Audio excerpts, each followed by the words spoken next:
그날 전 세계가 한국을 비웃었습니다. 미국의 법을 어겼다며 손가락질하고 언론은 한국 기업을 불법 고용국으로 몰았습니다. 하지만 피해를 입은 사람들은 우선 말을 아꼈습니다. 우린 알고 있었죠.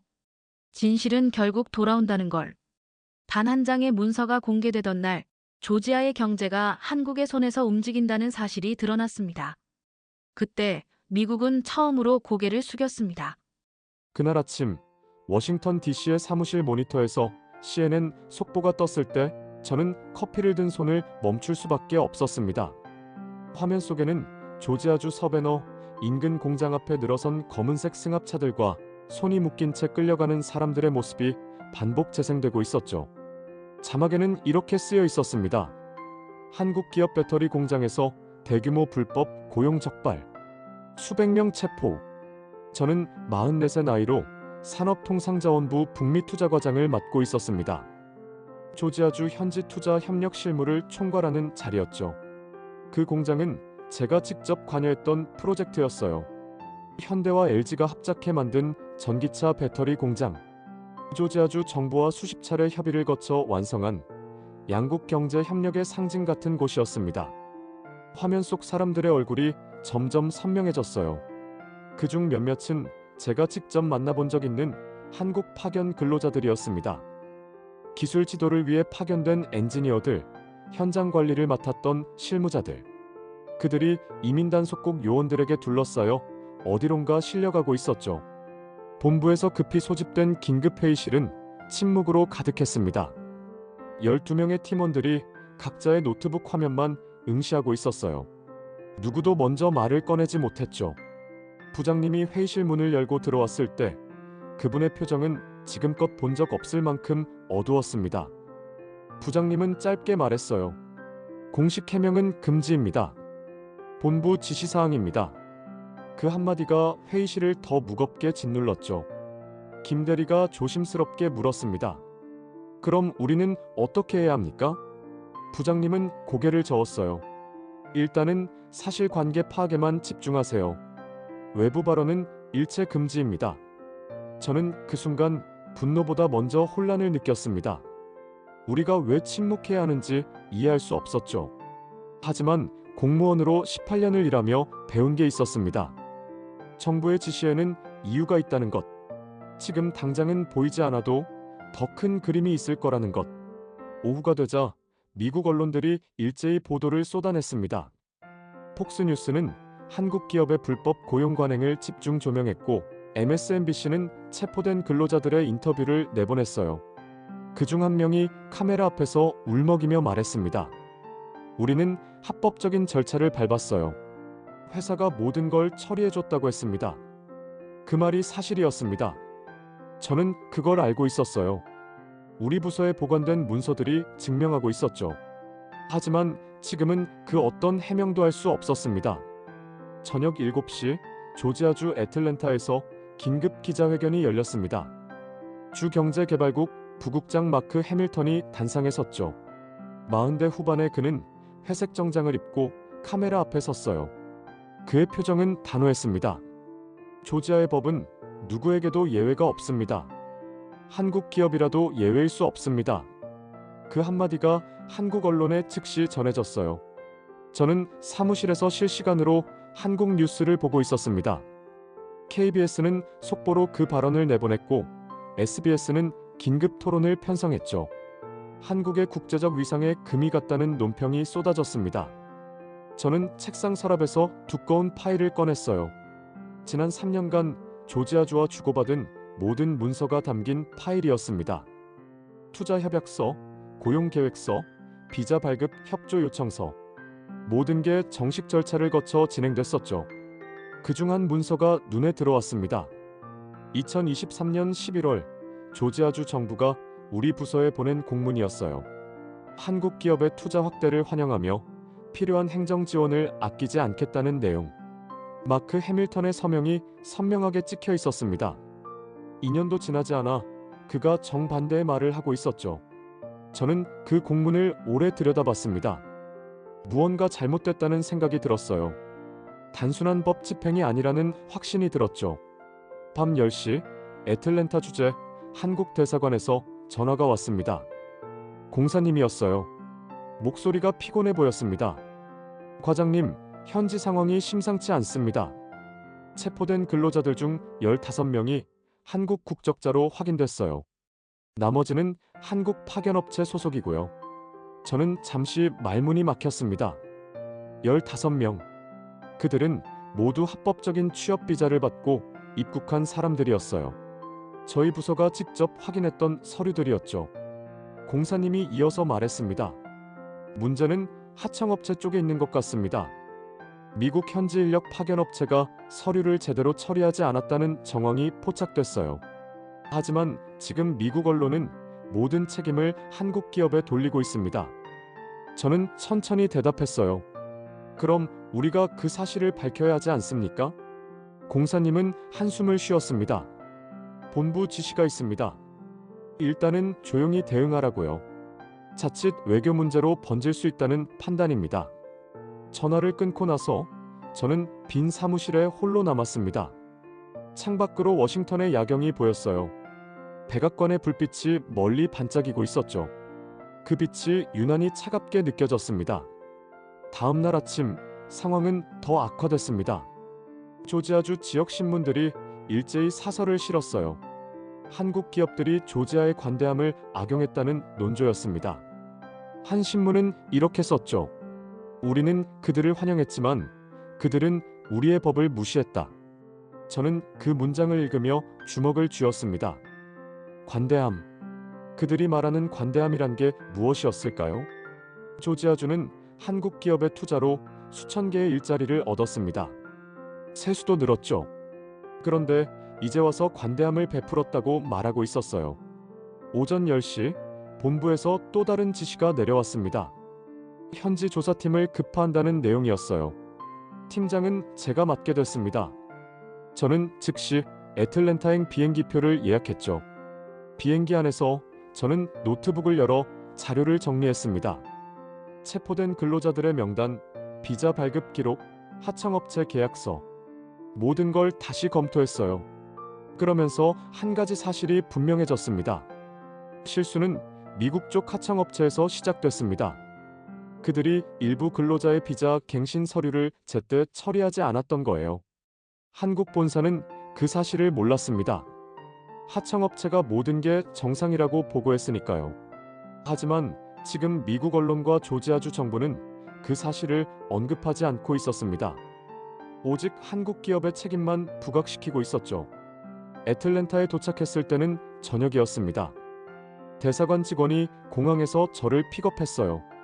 차 안에서 그는 조심스럽게 말했습니다. 과장님, 현지 분위기가 좋지 않습니다. 한인 커뮤니티도 술렁이고 있어요. 저는 고개를 끄덕였습니다. 차창 밖으로 애틀랜타 시내가 지나갔어요. 평화로운 도시 풍경. 하지만 그 아래에는 보이지 않는 긴장이 흐르고 있었죠. 대사관에 도착해 공사님을 만났습니다. 그분은 저보다 10살 정도 많아 보이는 외교관이었어요. 회의실에서 현지 상황을 브리핑 받았습니다. 체포된 근로자들은 현재 이민구금 시설에 수감돼 있었습니다. 가족들은 매일 시설 앞에서 시위를 벌이고 있었어요. 한국 언론도 특파원을 급파했죠. 모든 게 빠르게 확대되고 있었습니다. 공사님이 서류 한 장을 제 앞에 놓았어요. 조지아주 정부가 보낸 공문이었습니다. 한국 기업들에 대한 추가 조사를 실시하겠다는 내용이었죠. 마크 해밀턴의 서명이 또다시 찍혀 있었습니다. 저는 그 서류를 보며 물었습니다. 우리가 보유한 증거 자료를 공개하면 안 됩니까? 하청업체의 실수였다는 걸 증명할 수 있습니다. 공사님은 고개를 저었어요. 서울 본부의 입장은 확고합니다. 지금은 때가 아니라고요. 미국과의 관계를 고려해야 한다는 겁니다. 그날 밤 저는 호텔방에서 잠을 이룰 수 없었습니다. 천장을 바라보며 생각했어요. 우리는 왜 침묵해야 하는가? 진실을 밝히는 게 왜 외교 문제가 되는가? 다음 날 저는 구금시설 인근으로 갔습니다. 가족들이 모여 있었어요. 대부분 한국인 여성들이었습니다. 아내들, 어머니들. 그들은 손에 팻말을 들고 서 있었죠. 우리 남편을 돌려주세요. 우리는 범죄자가 아닙니다. 저는 멀리서 그 모습을 지켜봤습니다. 다가가 위로할 수도 설명할 수도 없었어요. 공식 해명이 금지된 상황에서 제가 할 수 있는 건 아무것도 없었습니다. 한 여성이 기자 앞에서 울먹였어요. 남편은 아무 잘못도 하지 않았습니다. 회사가 모든 서류를 처리해줬어요. 왜 우리만 이렇게 당해야 합니까? 그 목소리가 제 가슴을 찔렀습니다. 저는 알고 있었어요. 그녀의 남편이 정말로 잘못한 게 없다는 걸. 하지만 지금은 그 사실을 말할 수 없었죠. 오후에 조지아주 의회 건물로 갔습니다. 마크 해밀턴과의 면담이 예정돼 있었어요. 대사관 직원과 함께 그의 사무실에 들어갔을 때 그는 책상 뒤에 앉아 있었습니다. 그는 짧게 인사했어요. 한국 정부에서 오셨군요. 앉으시죠. 저는 의자에 앉으며 그를 관찰했습니다. 48살의 그는 정치인 특유의 미소를 띠고 있었어요. 하지만 그 눈빛은 차갑게 느껴졌죠. 저는 조심스럽게 말문을 열었습니다. 부국장님, 이번 사건에 대해 몇 가지 사실관계를 확인하고 싶습니다. 그는 손을 들어 저를 막았어요. 사실관계는 명확합니다. 한국 기업이 불법 고용을 했고 우리는 법을 집행했을 뿐입니다. 저는 숨을 깊이 들이마셨습니다. 하지만 실제로는 미국 하청업체의 행정착오가 원인이었습니다. 우리 측 자료를 보시면 그가 저를 가로막았어요. 과장님, 조지아는 법치주의입니다. 누구의 잘못이든 법을 어겼다면 책임을 져야 합니다. 한국 기업도 예외일 수 없어요. 그 말투가 제 안에 있던 분노를 건드렸습니다. 하지만 저는 표정을 유지했어요. 외교관으로서, 공무원으로서 해야 할 일이 있었죠. 면담은 30분 만에 끝났습니다. 아무런 진전도 없었어요. 건물을 나서며 저는 대사관 직원에게 물었습니다. 원래 저런 사람입니까? 직원은 잠시 망설이다 대답했어요. 그는 내년 주지사 선거 출마를 준비 중입니다. 강경한 이미지가 필요한 시기죠. 그 말을 듣는 순간 모든 게 이해됐습니다. 이건 법 집행이 아니었어요. 정치였습니다. 마크 해밀턴은 한국 기업을 이용해 자신의 정치적 입지를 다지고 있었던 거죠. 저는 호텔로 돌아와 본부에 보고서를 작성했습니다. 사실관계, 현지 상황, 조지아주의 의도, 모든 걸 상세히 기록했어요. 하지만 보고서를 제출하면서도 알고 있었습니다. 이게 당장 상황을 바꾸지는 못할 거라는 걸. 그날 밤 저는 사무실에 홀로 앉아 있었습니다. 노트북 화면에는 마크 해밀턴의 기자회견 영상이 재생되고 있었어요. 조지아의 법은 누구에게도 예외가 없습니다. 저는 화면을 끄고 창밖을 바라봤습니다. 애틀랜타의 밤하늘이 보였어요. 별 하나 없는 어두운 하늘. 그 아래 어딘가에 구금된 사람들이 있었고 그들을 기다리는 가족들이 있었습니다. 그리고 저는 알고 있었습니다. 이건 단순한 법 집행이 아니라는 것을. 하지만 아직은 그 어떤 반격도 할 수 없었어요. 침묵 속에서 분노를 삼키며 다음을 준비해야 했습니다. 책상 위에 파일을 덮으며 저는 혼잣말처럼 중얼거렸습니다. 이건 시작일 뿐이야. 진짜는 이제부터야. 서울로 돌아온 건 사건 발생 사흘째 되는 날이었습니다. 인천공항에 내렸을 때 한국 언론 카메라들이 제게 쏟아졌어요. 과장님, 정부는 왜 침묵하고 있습니까? 미국에 항의할 계획은 없습니까? 저는 고개를 숙인 채 빠르게 걸었죠. 아무 말도 할 수 없었습니다. 다음 날 아침, 산업통상자원부 본청 12층 회의실에 소집됐습니다. 타원형 테이블에 16명의 간부들이 앉아 있었어요. 차관님이 회의를 주재했습니다. 60대 초반의 그분은 서류를 넘기며 짧게 말했죠. 대응 보류 결정입니다. 본부 최종 방침입니다. 그 한마디가 회의실을 얼렸습니다. 누군가 조심스럽게 물었어요. 그럼 우리는 언제까지 기다려야 합니까? 차관님은 대답하지 않았습니다. 다만 서류를 덮으며 말했죠. 때를 봅시다. 저는 그 순간 이상한 느낌을 받았습니다. 침묵이 두려움인지 아니면 전략인지 구분할 수 없었어요. 하지만 공무원으로 살며 배운 게 있었죠. 정부의 무대응에는 항상 이유가 있다는 것. 보이지 않는 곳에서 무언가 움직이고 있을 거라는 것. 회의가 끝나고 제 사무실로 돌아왔을 때 책상 위에 빨간 봉투가 놓여 있었습니다. 내부 문서였어요. 열어보니 미국 대사관에서 보낸 비공식 메모였습니다. 조지아주 사태에 대한 연방정부의 입장은 중립, 주정부 관할 사항으로 간주. 그 문장이 모든 걸 설명했습니다. 워싱턴은 개입하지 않겠다는 뜻이었어요. 우리는 조지아주 정부와 단둘이 맞서야 했죠. 동맹이라는 말이 얼마나 공허한지 그때 느꼈습니다.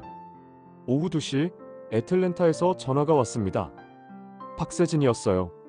현지 법무팀장으로 3년째 파견 근무 중인 그는 목소리부터 지쳐 있었습니다. 과장님, 상황이 심각합니다. 근로자 가족들이 하나둘씩 체류 허가를 잃고 있어요. 저는 의자에 깊숙이 앉았습니다. 구체적으로 설명해 보세요. 박세진이 떨리는 목소리로 이어갔어요. 체포된 근로자 중 7명의 배우자가 동반 비자 취소 통보를 받았습니다. 아이들도 학교에서 쫓겨났어요. 지금 한인의 사무실에 가족들이 몰려와 있습니다. 저는 눈을 감았습니다. 머릿속으로 그 장면이 그려졌어요. 낯선 땅에서 갑자기 모든 걸 잃은 사람들. 그들의 절망이 전화선 너머로 전해졌습니다. 박세진이 다시 말했어요. 과장님, 우리 정부는 대체 뭘 하고 있습니까? 왜 아무 말도 안 합니까? 그의 목소리에 분노가 섞여 있었죠. 저는 천천히 대답했습니다. 지금은 싸울 때가 아닙니다. 그가 반박했어요.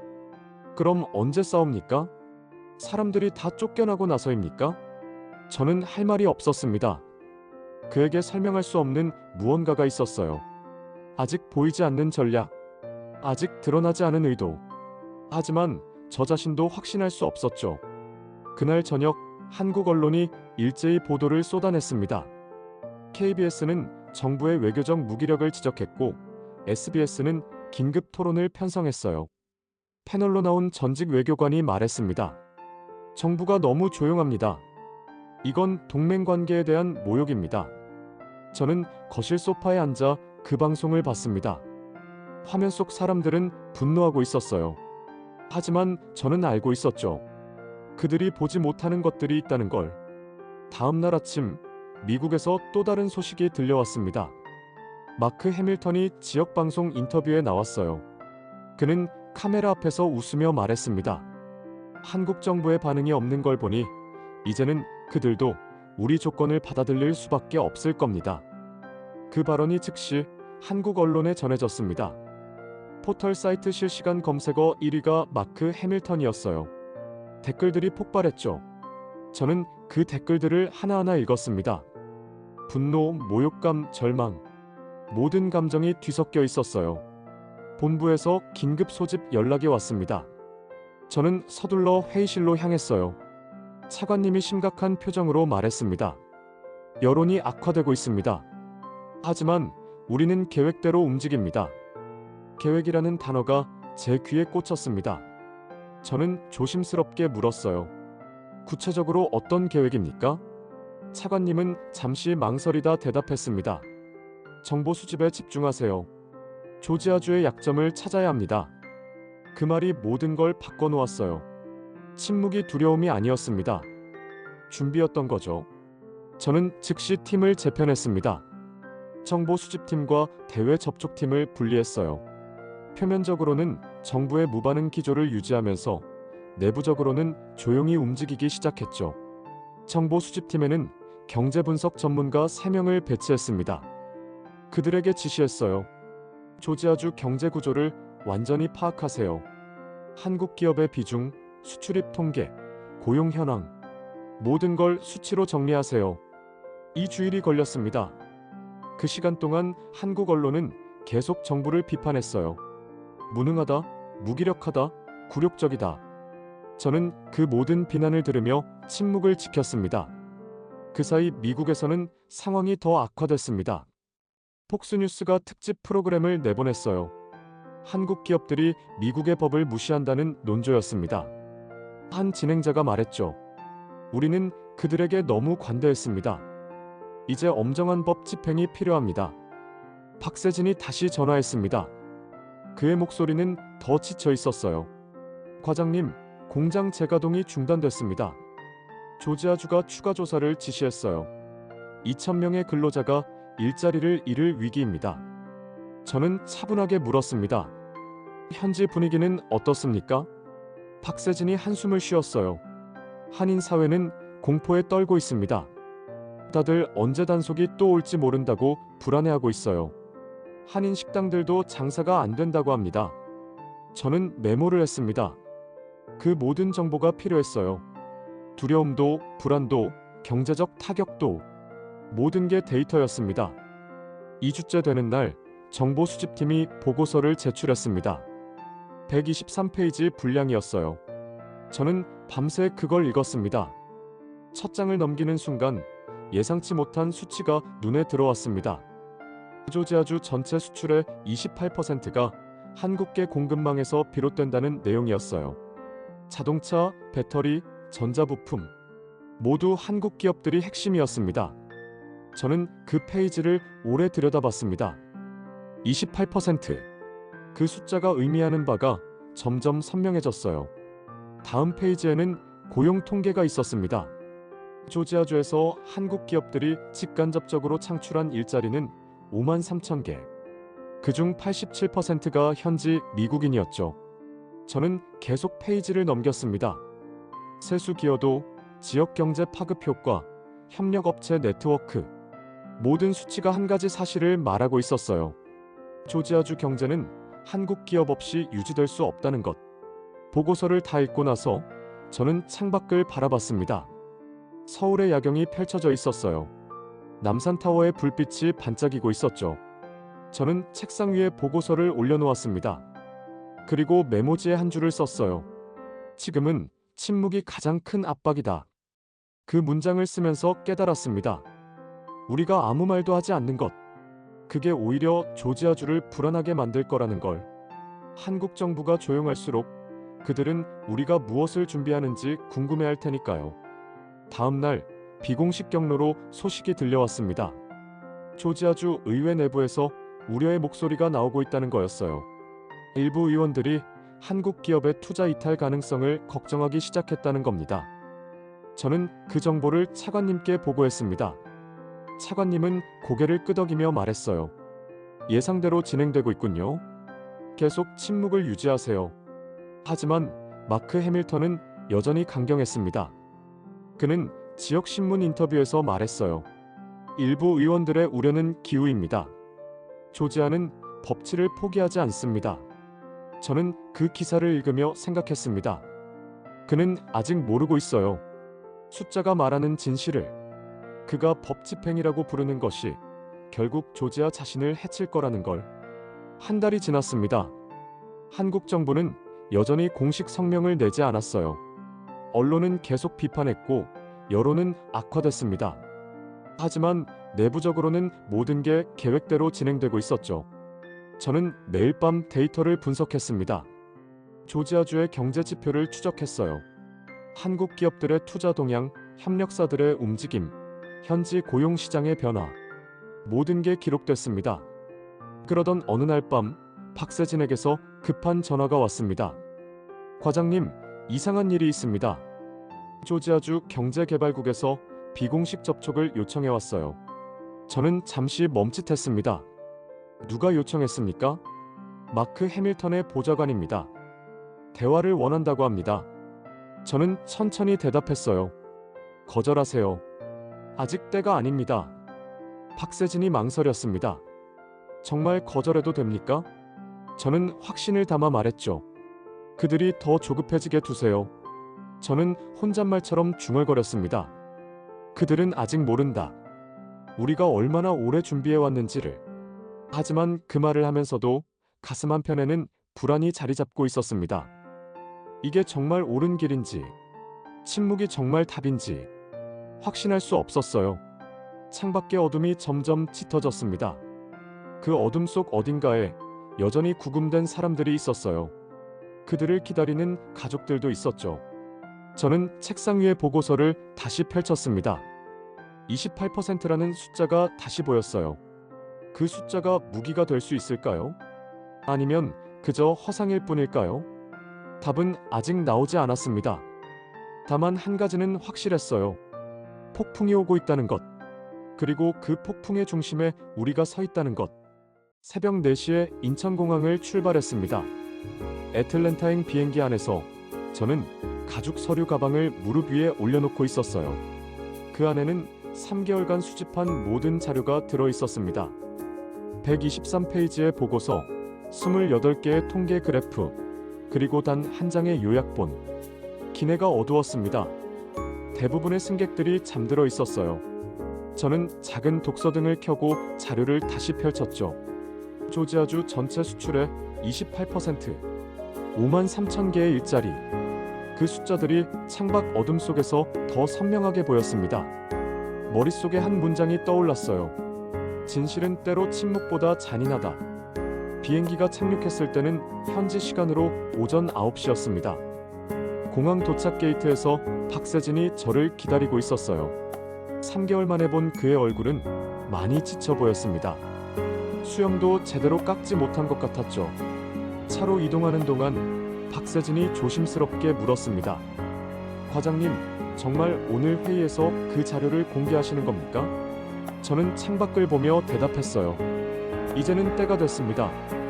박세진이 한숨을 쉬었습니다. 그들이 받아들일까요? 저는 고개를 돌려 그를 바라봤죠. 받아들이든 안 받아들이든 진실은 바뀌지 않습니다. 조지아주 경제개발국 건물은 애틀랜타 시내 중심부에 있었습니다. 6층짜리 현대식 건물이었어요. 저는 가방을 들고 로비로 들어섰습니다. 대리석 바닥이 신발 소리를 울렸죠. 엘리베이터를 타고 5층으로 올라갔습니다. 복도를 지나 회의실 앞에 섰을 때 제 심장이 조금 빨리 뛰는 걸 느꼈어요. 하지만 표정은 유지했습니다. 공무원으로 20년 가까이 살며 배운 게 있었죠. 감정은 안으로 접어두는 것. 문을 열고 들어갔을 때 타원형 테이블 주위에 12명이 앉아 있었습니다. 마크 해밀턴이 상석에 있었어요. 그는 회색 양복을 입고 있었습니다. 그 옆에는 조지아주 의원 3명과 경제개발국 간부들이 자리하고 있었죠. 마크 해밀턴이 일어나 악수를 청했습니다. 과장님, 오랜만입니다. 앉으시죠. 저는 그의 손을 잡았어요. 악수는 짧았습니다. 저는 테이블 맞은편에 앉았고 박세진은 제 뒷자리에 섰죠. 회의가 시작됐습니다. 마크 해밀턴이 먼저 말문을 열었어요. 오늘 이 자리는 양측의 이해를 돕기 위해 마련됐습니다. 우리는 법을 집행했을 뿐이고 한국 측도 그걸 이해해 주시길 바랍니다. 그의 말투는 여전히 자신감에 차 있었습니다. 마치 이미 결론이 난 회의라는 듯이 말하고 있었어요. 한 의원이 거들었습니다. 조지아는 법치를 중시하는 주입니다. 어떤 기업이든 법을 지켜야죠. 저는 그들의 말을 조용히 듣고 있었습니다. 반박하지 않았어요. 그저 고개를 끄덕일 뿐이었죠. 마크 해밀턴이 이어서 말했습니다. 물론 한국 기업들의 기여는 인정합니다. 하지만 법 앞에서는 예외가 없습니다. 이번 사태가 원만히 해결되길 바라지만 원칙은 지켜져야 합니다. 그 순간 저는 가방에서 파일을 꺼냈습니다. 천천히 테이블 위에 올려놓았어요. 파란색 표지의 얇은 보고서였습니다. 말씀 잘 들었습니다. 저도 한 가지 자료를 준비해 왔습니다. 방 안의 공기가 미묘하게 바뀌었습니다. 마크 해밀턴이 보고서를 바라봤어요. 그의 눈빛이 약간 흔들렸습니다. 저는 보고서를 펼쳤습니다. 첫 페이지에는 단 하나의 그래프가 있었어요. 조지아주 수출 구조 분석이라는 제목 아래 원 그래프가 선명하게 인쇄돼 있었죠. 이건 지난 3년간 조지아주의 수출 구조를 분석한 자료입니다. 한국 정부가 독자적으로 조사했습니다. 저는 보고서를 테이블 중앙으로 밀었어요. 마크 해밀턴이 손을 뻗어 그걸 집었습니다. 조지아주 전체 수출액 중 28%가 한국 기업 공급망에서 발생하고 있습니다. 그 숫자를 말하는 순간 방 안이 조용해졌습니다. 마크 해밀턴의 손이 미세하게 떨렸어요. 그는 보고서를 천천히 넘기기 시작했죠. 두 번째 페이지에는 세부 항목이 나와 있었습니다. 자동차 부품, 배터리, 전자 소재, 각 항목별 수출액과 비중이 표로 정리돼 있었어요. 한 의원이 보고서를 가로채 들여다봤습니다. 그의 표정이 굳었어요. 이건 말도 안 됩니다. 우리 경제의 4분의 1이 한국에 달려 있다고요. 저는 그를 똑바로 바라봤습니다. 그건 당신들이 만든 구조입니다. 그 한마디가 회의실을 얼렸습니다. 아무도 말하지 않았어요. 저는 계속 설명했습니다. 세 번째 페이지를 보시면 고용 통계가 나옵니다. 한국 기업들이 조지아주에서 직간접적으로 창출한 일자리는 5만 3천 개입니다. 그중 87%가 현지 미국인입니다. 마크 해밀턴이 페이지를 넘겼습니다. 그의 얼굴에서 자신감이 사라지고 있었어요. 대신 당혹감이 번지고 있었죠. 또 다른 의원이 급하게 물었습니다. 이 자료는 검증된 겁니까? 저는 고개를 끄덕였어요. 미국 상무부와 조지아주 경제통계국의 공식 데이터를 기반으로 작성했습니다. 원하시면 출처를 모두 제공할 수 있습니다. 회의실이 다시 정적에 잠겼습니다. 저는 그들의 얼굴을 하나씩 살폈어요. 놀라움, 당황, 그리고 두려움. 모든 감정이 뒤섞여 있었습니다. 마크 해밀턴이 보고서를 덮으며 말했습니다. 그래도 법 위반은 법 위반입니다. 하지만 그의 목소리에는 힘이 없었어요. 저는 그걸 느꼈습니다. 저는 다음 자료를 꺼냈습니다. 이번에는 더 얇은 문서였어요. 겨우 5페이지였죠. 이건 이번 단속 사건의 실제 원인을 분석한 자료입니다. 한국 본사가 아니라 조지아주 소재 하청 인력업체의 행정착오가 시발점이었다는 증거들이 담겨 있습니다. 저는 그 문서를 마크 해밀턴 앞에 놓았어요. 그는 손을 뻗지 않았습니다. 그저 그걸 내려다봤죠. 한국 기업들은 모든 절차를 정식으로 밟았습니다. 하청업체가 일부 갱신 서류를 누락한 겁니다. 한국 측은 그 사실을 몰랐어요. 하청업체의 보고를 신뢰했으니까요. 방안의 분위기가 완전히 바뀌었습니다. 처음 제가 들어왔을 때의 자신감은 사라졌어요. 이제 그들은 불안해하고 있었습니다. 한 간부가 조심스럽게 물었습니다. 그럼 과장님은 어떻게 하길 원하십니까? 저는 잠시 침묵했습니다. 그리고 천천히 대답했어요. 원하는 건 없습니다. 다만 사실을 알려드리고 싶었을 뿐입니다. 조지아주가 무엇을 선택하든 그건 당신들의 몫이죠. 마크 해밀턴이 저를 바라봤습니다. 그의 눈빛에 처음으로 동요가 보였어요. 다만 한 가지는 말씀드리겠습니다. 한국 기업들은 조지아를 선택했지만 조지아만 있는 건 아닙니다. 미국에는 50개 주가 있죠. 그 말이 무엇을 의미하는지 그들은 이해했습니다. 투자 이탈. 그 두려움이 테이블 위에 펼쳐진 숫자들과 겹쳐졌어요. 28%. 5만 3천 개의 일자리. 회의는 그렇게 끝났습니다. 제가 자리에서 일어났을 때 아무도 말리지 않았어요. 마크 해밀턴도 의원들도 그저 침묵할 뿐이었습니다. 박세진이 제 뒤를 따라 회의실을 나왔습니다. 복도를 걸으며 그가 작은 목소리로 말했어요. 과장님, 방금 무슨 일이 벌어진 겁니까? 저는 대답하지 않았습니다. 엘리베이터를 타고 1층으로 내려갔죠. 로비에는 기자들이 몰려 있었습니다. 카메라 플래시가 터졌어요. 과장님, 회의 결과가 어떻습니까? 한국 정부의 입장은 무엇입니까? 조지아주와 합의했습니까? 저는 그들을 지나쳐 걸었습니다. 아무 말도 하지 않았어요. 침묵이 더 강력한 메시지라는 걸 알고 있었죠. 건물 밖으로 나왔을 때 애틀랜타의 햇살이 쏟아졌습니다. 저는 잠시 멈춰서서 하늘을 올려다봤어요.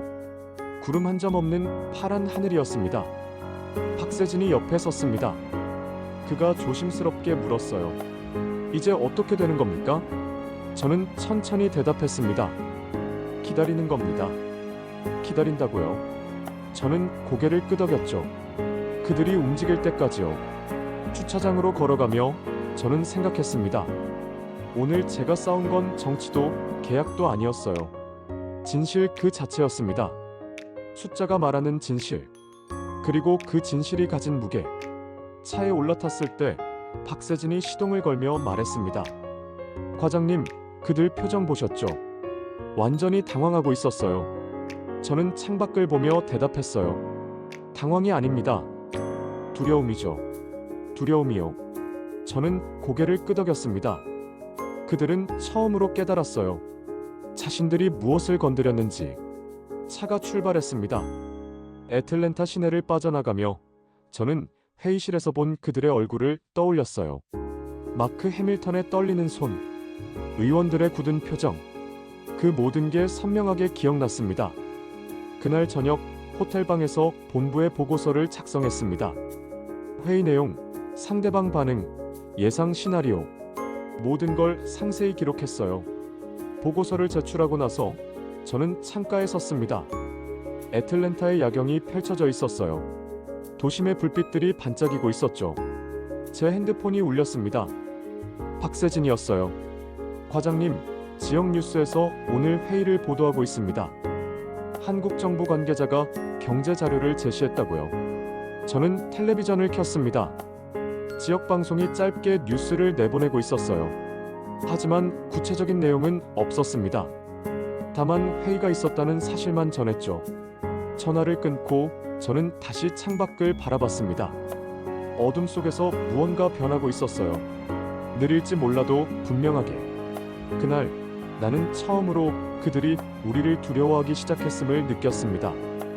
백악관에서 연락이 온 건 회의 이틀 뒤였습니다. 국무부 동아시아 태평양 담당 차관보실에서 전화가 왔어요.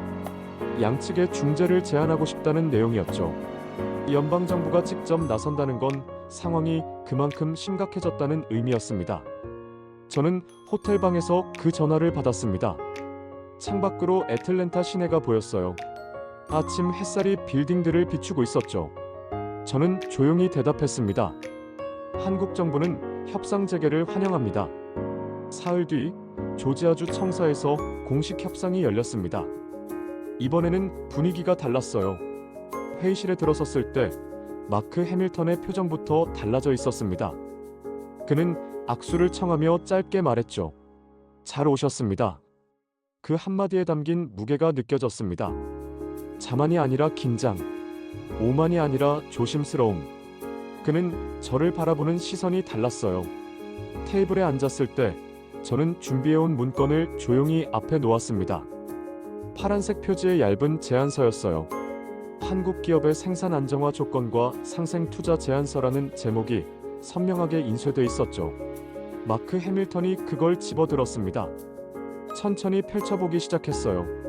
첫 페이지에는 단 3가지 조건이 적혀 있었습니다. 체포된 근로자 전원 석방, 노동비자 절차 간소화, 향후 투자 안전 보장. 그는 페이지를 넘기며 말했습니다. 이 조건들은 검토가 필요합니다. 저는 고개를 끄덕였어요. 검토하시죠. 다만 한 가지는 말씀드리겠습니다. 마크 해밀턴이 저를 바라봤습니다. 저는 천천히 말을 이었어요. 당신들이 원하는 일자리는 이미 한국이 만들었습니다. 그 문장이 회의실을 울렸습니다. 아무도 반박하지 않았어요. 미국 측 관계자들이 서로 눈빛을 교환했죠. 그들은 알고 있었습니다. 제가 말한 게 사실이라는 걸. 한 의원이 조심스럽게 물었습니다.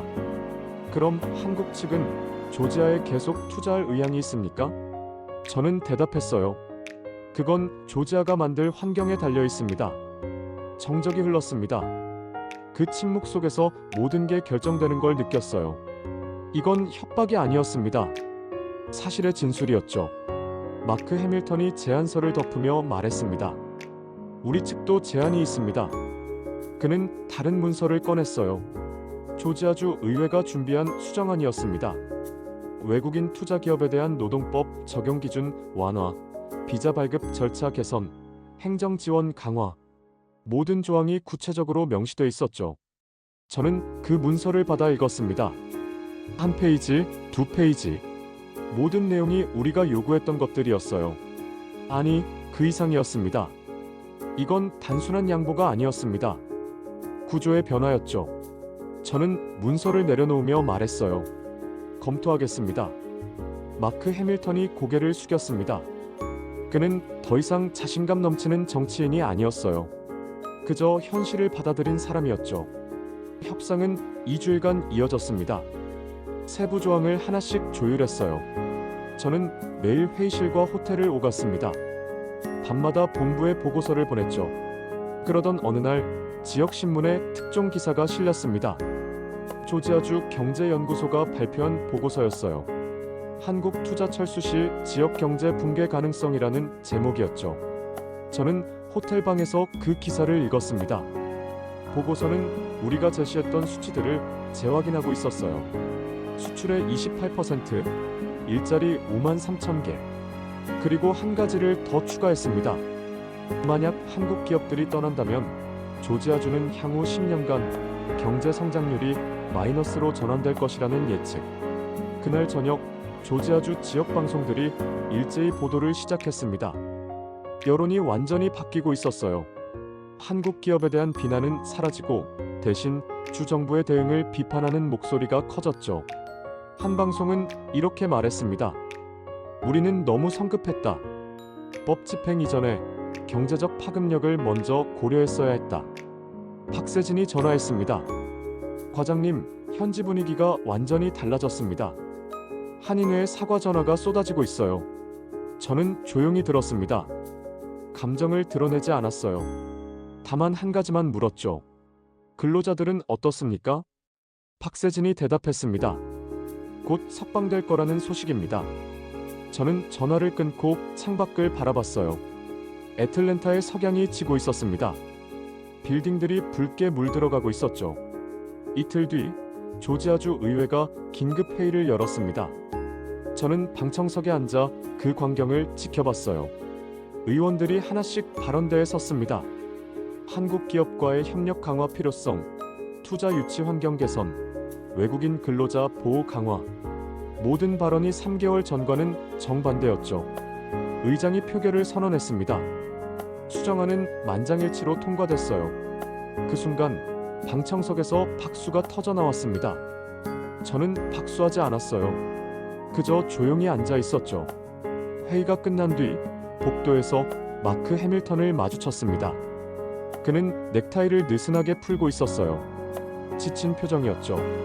그가 다가와 말했습니다. 과장님, 할 말이 있습니다. 저는 그를 바라봤어요. 그가 이어갔습니다. 이런 협상은 처음이었습니다. 저는 대답하지 않았습니다. 그저 고개를 끄덕였죠. 그가 다시 말했어요. 당신은 한 번도 목소리를 높이지 않았습니다. 위협하지도 않았죠. 그저 사실만 보여줬을 뿐인데 그게 가장 강력했습니다. 저는 짧게 대답했어요. 진실은 원래 그런 겁니다. 마크 해밀턴이 손을 내밀었습니다. 악수를 청하는 손이었어요. 저는 그의 손을 잡았습니다. 악수는 길었죠. 그가 마지막으로 말했습니다. 당신들을 너무 늦게 이해했습니다. 저는 아무 말도 하지 않았어요. 다만 미소 대신 조용히 숨을 내쉬었죠. 승리라는 단어 대신 존중이라는 단어가 떠올랐습니다. 일주일 뒤 공식 서명식이 열렸습니다. 조지아주 청사대회의실에서였어요. 기자들이 카메라를 들고 모여 있었습니다. 한국 측에서는 제가, 미국 측에서는 마크 해밀턴이 대표로 나섰죠. 우리는 공동성장 선언문에 서명했습니다. 펜을 들어 이름을 쓰는 순간 플래시가 터졌어요.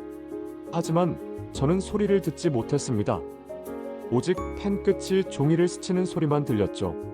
서명이 끝나고 마크 해밀턴이 기자들 앞에 섰습니다. 그는 준비된 원고를 꺼냈어요. 하지만 읽지 않았습니다. 대신 카메라를 바라보며 말했죠. 한국의 협력 없이는 조지아의 미래도 없습니다. 그 말이 회의실을 가득 채웠습니다. 기자들이 일제히 받아 적었어요. 저는 뒤편에 서서 그 장면을 지켜봤습니다. 그가 계속 말했습니다. 우리는 그들을 너무 늦게 이해했습니다. 하지만 이제는 압니다. 한국은 조용한 혁명입니다. 그 순간 회의실이 조용해졌습니다. 아무도 질문하지 않았어요. 그저 그 말의 무게를 느끼고 있었죠. 저는 회의실을 빠져나왔습니다. 복도를 걸으며 핸드폰을 꺼냈어요. 박세진에게 전화했습니다. 공장은 어떻습니까? 박세진이 밝은 목소리로 대답했어요. 어제 재가동 승인 났습니다. 근로자들이 복귀했어요. 저는 멈춰 섰습니다. 창밖으로 애틀랜타 시내가 보였어요. 박세진이 이어서 말했습니다. 과장님, 이게 진짜 회복이라는 거죠. 저는 고개를 끄덕였습니다. 그렇습니다. 전화를 끊고 저는 오래 창밖을 바라봤어요. 공장들의 굴뚝에서 하얀 연기가 피어오르는 게 보였습니다. 멀리서였지만 선명하게 보였죠. 이틀 뒤 조지아주 청사 앞 광장에서 기자회견이 열렸습니다. 마크 해밀턴이 단상에 섰어요. 수백 명의 기자들이 모여 있었습니다. 저는 뒤편 계단에 서서 지켜봤습니다. 박세진이 옆에 있었어요. 마크 해밀턴이 마이크 앞에 섰습니다. 그는 원고를 펼쳤어요. 그리고 천천히 읽기 시작했죠. 오늘 조지아주는 새로운 장을 엽니다. 한국과의 진정한 동반자 관계를 시작합니다. 그의 목소리가 광장을 채웠습니다. 그가 계속 읽었어요. 우리는 깨달았습니다. 법 집행 이전의 이해가 필요하다는 것을, 규제 이전의 협력이 우선이라는 것을. 한국은 조용한 혁명입니다. 그들은 말이 아니라 행동으로, 함성이 아니라 성과로 세상을 바꿔왔습니다. 그 순간 광장이 조용해졌습니다. 기자들도 시민들도 모두 침묵했어요. 저는 그 장면을 보며 생각했습니다. 우리는 그 어떤 함성도 없이 세상을 바꾸었다고. 한 달 뒤 저는 서울로 돌아왔습니다. 인천공항에 내렸을 때 아무도 저를 기다리지 않았어요. 언론도 없었습니다. 저는 조용히 택시를 타고 집으로 향했죠. 차 안에서 핸드폰을 켰습니다. 박세진에게서 사진이 왔어요. 공장 재가동 첫날 사진이었습니다. 근로자들이 작업복을 입고 줄지어 서 있었어요. 그들의 얼굴에는 미소가 있었죠. 저는 오래 그 사진을 봤습니다. 그리고 답장을 보냈어요. 수고했습니다. 집에 도착했을 때는 밤이었습니다. 저는 거실 소파에 앉아 창밖을 바라봤어요. 서울의 야경이 펼쳐져 있었습니다. 텔레비전을 켰습니다. 뉴스에서 조지아주 소식을 짧게 보도하고 있었어요. 한국 기업 정상화, 투자 환경 개선, 모든 게 담담하게 전해졌죠. 저는 리모컨을 내려놓았습니다. 뉴스는 계속 흘러갔어요. 하지만 저는 더 이상 듣지 않았습니다. 다만 한 가지만 생각했죠. 우리는 싸우지 않고 이겼다고. 목소리를 높이지 않고 들리게 만들었다고. 함성 없이 조용하게 세상을 바꿨다고. 그리고 그게 진짜 힘이라는 걸 이제는 그들도 알게 됐다고. 창밖의 불빛들이 하나둘씩 꺼지고 있었습니다. 밤이 깊어가고 있었어요. 저는 눈을 감았습니다. 그리고 조용히 숨을 내쉬었죠. 침묵 속에서 우리는 가장 큰 목소리를 냈던 겁니다.